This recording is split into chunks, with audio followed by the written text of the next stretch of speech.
যিখিনিয়ে ৰিলেশ্যনশ্বিপত 5 years 6 years থাকি কিনে পিছত আকৌ বিয়াৰ সময়ত কয় যে মোৰ ঘৰত নামানিব, ছোৱালী হওক বা ল'ৰা হওক, সিহঁতক এটা কথা ক'ব বিচাৰিছোঁ যে ৰিলেশ্যনশ্বিপটোত অহাৰ আগতে ঘৰত নিজৰ মা দেউতাক কৈ ল'বা যে মই এজনী ছোৱালী ভাল পাম, মই এজন ল'ৰা ভাল পাম, ঠিক আছে।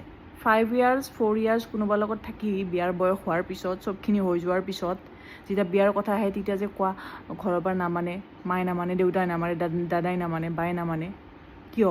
ৰিলেশ্যনশ্বিপটোত অহাৰ আগতে সুধি ল'ব লাগে না, সেইকাৰণে সুধি ল'ব নোৱাৰা। তেতিয়াতো একদম পূৰা এক্সাইটমেণ্ট, ইমান বেছি এক্সাইটমেণ্ট যে 1 ছেকেণ্ডত এদিনতে ৰিলেশ্যনশ্বিপত আই লাভ ইউ টু হৈ গ'ল, ৰিলেশ্যনশ্বিপত আহিয়ে গ'লা, হয়নে নহয়? তাৰপিছত নামানা হৈ যায়।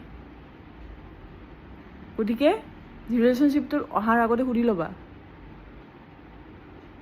যদি আগতে কৈ দিওঁ তেতিয়াতো একো নাপাম, একো নহ'ব, ছোৱালীজনী কিবা থাকিব স্বাৰ্থ, ল'ৰাজনৰ কিবা থাকিব স্বাৰ্থ, সেইবিলাক স্বাৰ্থটো পূৰা নহ'ব যদি কৈ দিয়া যায়।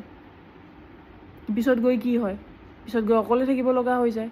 যিখিনি সময় তুমি 4 বছৰ সেই ফাল্টু মানুহজনৰ লগত ৱেষ্ট কৰিলা, সেইখিনি সময় হয়তো তুমি বেলেগ কোনোবা পাই গ'লা হয়, যোনে তোমাক চিৰিয়াছলি ভাল পালে হয়, যোনে তোমাক সঁচাকৈ মৰম কৰিলে হয়, ৰাইট? তোমাৰ ইম'শ্যন, তোমাৰ ফিলিংছ বুজি পালে হয়, হয়নে নহয়?